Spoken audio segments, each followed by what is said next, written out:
Assalamu alaikum wa rahmatullahi wa barakatuh, my dear brothers, viewers, sisters and friends of Ikra TV. Welcome to another edition of Real Talk Part 2. We've been talking about Muslim businesses and Muslim communities giving to local charities. Last week I went to a hospice in Huddersfield. It's called the Forget Me Not Hospice. I've done a recorded program. Inshallah you'll see it very soon.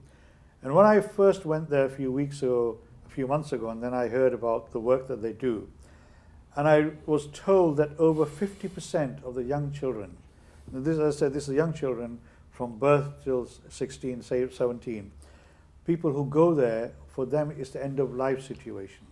Their life expectancy is very, very limited. Some may live for a week, some may live for 2 weeks, and they're cared for by this hospice. But what really shocked me was nearly 60% of the people, the young kids who go there, are from the Muslim community. And this hospice relies on 96% of their funding from donations. 6% of that funding comes from government. But the other 96%, 94% is reliant on people donating. And when I asked how many of that donation comes from the Muslim community, I was not surprised when they said very little. And as I said, I've been thinking and talking about this for a very long time. So if you imagine 100 children who are end of life, and 60 of them are from the Muslim community, yet the money that comes to them doesn't come from our community, or very little of that comes from our community. So the question in my mind raised at that time was, what are we as Muslims? What is our principle and our values, and where are we as true Muslims when we have an institution like that supporting our kids who are dying, giving them medical care, all sorts of care till the end of their life. And they told me about this story about a family whose child was 2 years old, was extremely ill, was in Glasgow, and the Glasgow hospital could not treat them. So they sent that child over to Pinderfields Hospital in Wakefield. Unfortunately, after 4 days, that child passed away. And the family was so poor that they couldn't even afford the undertaker to take the baby and the body back to Glasgow.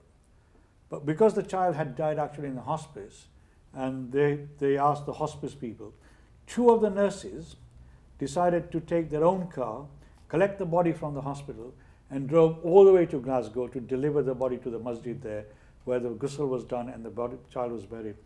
Now, as a Muslim community living in this area, it was the largest Muslim community in the whole of the country, are we that bereft that we are not aware of some of these issues? And how do we make sure that those people who are running these institutions understand or connect with us, so when something like that happens, that we as a Muslim community can immediately help those families and those people? And that's the other aspect of that is, we have, as Ishfaq said, children going to school who are going hungry because they can't have the meals at home because they don't have the money to do so. So what are we, not just as a community but as a business, what are we doing to try and make sure that our priorities are now refocused to a certain extent? I'm not saying we should not be sending to people back home. By all means, yes, let's do that. But should we now think about proportioning some of our charity to local charities here who are doing some good work? And then during the break we've been talking about the businesses I've got here, as I say, Ishfaq, Sajjad and Muhammad, who come represent 2 of the very well-known businesses, brands. And as you've heard, Milo Ho do some amazing work.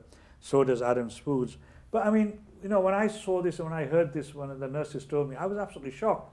I was nearly in tears that we have families, our own families, who could not even afford to take the 2-year-old baby from Pinderfields in Wakefield to Glasgow. And they were relying on these 2 non-Muslim nurses who took their own car, took the baby all the way there. So are we that devolved from the reality of what is happening in this country in front of our own eyes? Right? Yeah.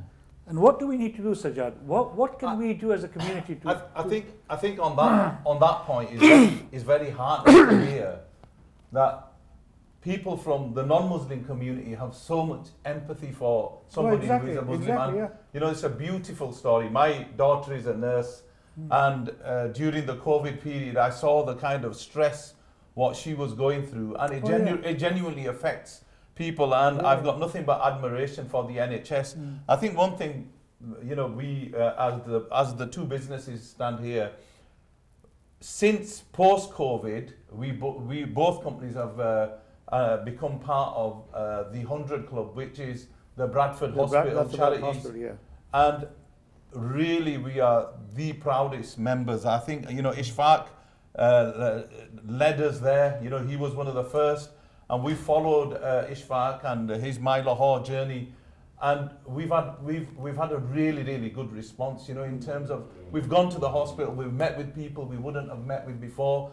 As you know, Iqbal, you know, we've done a lot of work, both companies, on that global side, you know, working with the big charities, you know, working for the issues in Yemen, in Pakistan and the various areas. But, you know, when we got involved in the NHS and we actually went to our local hospital and actually heard of, you know, the issues what they've got. Sometimes you think, I thought that was a third world problem. But you know, when you actually come face to face with people, and they're on your doorstep, and alhamdulillah, you know, we've engaged with that, and we're not going to stop. Subhanallah. You know, and I can speak with Ishfaq and he'll explain himself as well. We will not stop that engagement. Going back to your COVID thing, you know, I remember, you know, Shadim coming to me, who's obviously a very prominent I know him figure. quite well. He's been on my program so many times. Already May Allah give him shifa, because he's not been well for quite a while. Yeah. I've been, the last time I saw him was after his father passed away, when I went to the janazah, and he's not been well since then. So Shadim, if you're watching, I know sometimes you do watch my programs. I can't wait for you to come back, but may Allah give you shifa, and I'd love to see you back again on my program again. Ameen. No, I remember during COVID, Shadim did some magnificent work. Oh yes, he did. Yeah. He engaged the council, and then he engaged the business community. And you know, he picked the phone up, Saj. You know, we need the stock, we need it delivering, we need, you know, literally supplying obviously the being people a food who are service. in need. Yeah. So you had the essential things like sugar, you had the essential things like oil, and you know, the stuff which in the modern first world country you'd expect it, but during COVID it was running out. The supermarket shelves were empty. No one could get hold of it. And you know, alhamdulillah, Shadim and the Bradford Council, you know, the whole group came together. They had a big warehousing area, and you know, distributing it to the people in our local community, just giving that away and making sure that people who couldn't get out, people who were, you know, immobilized, people who were elderly, you know, they got the basic essentials. And alhamdulillah, you know, it was something what we were keen to get involved with, and you know, we did that without any. And are you continuing with some of that initiative? Yeah, definitely. I mean, since then, I've seen. Look, Iqbal Bhai, it's one of the things what we tend not to do is make a list of the people we've helped. You know, this is what I've helped.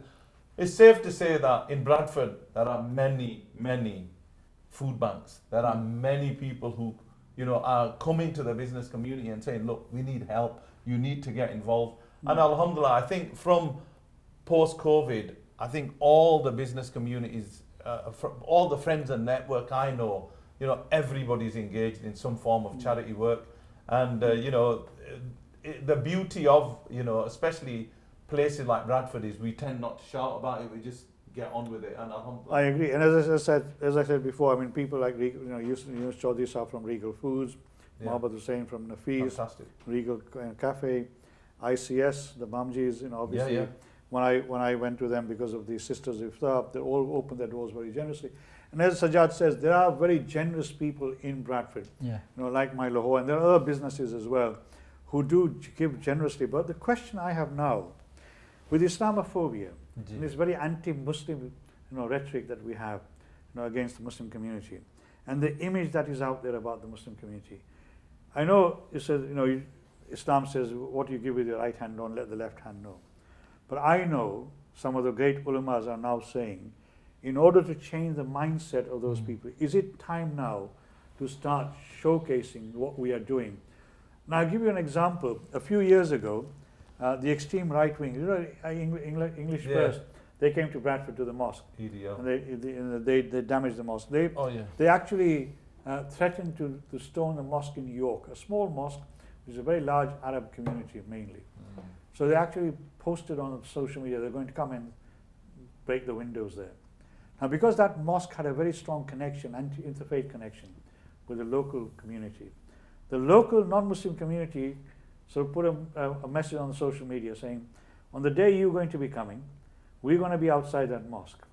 If you're going to throw stones at that mosque, you better throw them first at us, because we're not going to let you damage that mosque. Now, the reason why that happened is because they built that relationship with the non-Muslim community. Now, if at the moment you see the image is we are groomers, we are takers, antisocial behavior, we're drug dealers. Now, people like yourselves are doing some phenomenal work, but like you say, it's hidden. Nobody knows about it. So is it now time, as a Muslim community, to say, no, we are doing something. We are putting something back in the community. What are your thoughts around that? Yeah, definitely. So our local charity, we've supported many charities, but now look, we've got money boxes, charity boxes that we've got in the restaurant. We've changed it now to the NHS. Now, the NHS, we've always had a very strong relationship with them, even before COVID, well before. Yes, I know. Yeah, my elder was Maroof, he was on dialysis for 20 years, and because of that, we've always been in touch with NHS. But I'll share a quick story with you. My sister-in-law, Brother Maroof's wife, his kid was in the same scenario with the hospital space. This is about 12 years ago. There was no neonatal unit in Bradford, BRI that could accommodate him. So we had to travel, myself and my sister-in-law, we used to travel in backup ambulances, different Barnsley, you name it. We went to the Leeds, we went to different places, and they put you into a place, there's no food there. And I remember my sister-in-law, she used to eat, chapati, a one-day-old chapati, the next day cold, and till this day, I saw that.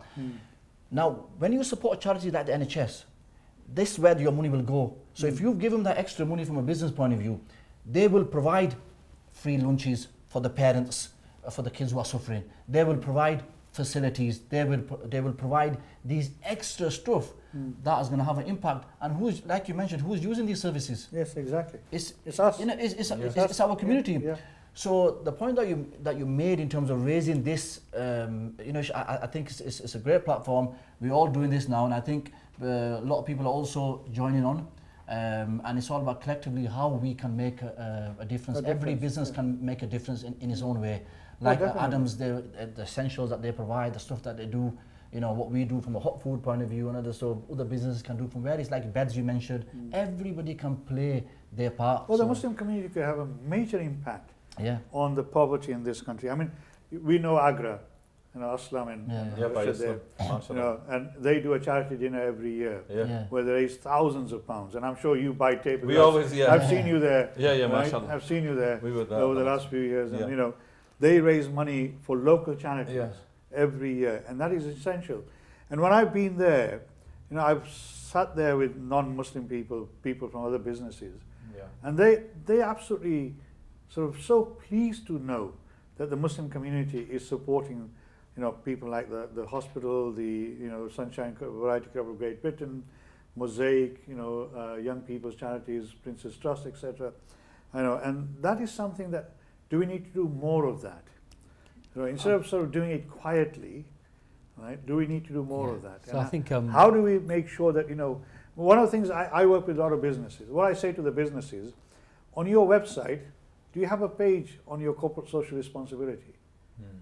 Do you actually tell your customers and others what are you doing in terms of what you're putting back in your community? Yeah. Is this something we need to up our game on? So I think you raise a very valid point in terms of our community is very shy in terms of saying what we do. There's a lot of times that I've had a conversation with Sajjad to say that we need to give money to this organisation, but tell them not to put our name forward. And there's many organisations like that. We're part of many interfaith groups where we sit and we help out. I think our community is doing a lot more, and it's becoming more kind of prevalent. However, I think you do raise a valid point. Because if you actually look at these core charities that wouldn't necessarily be Muslim based, but that are community based charities, there's a lot of money actually being diverted there from the Muslim community. However, it's not labelled as Muslim money.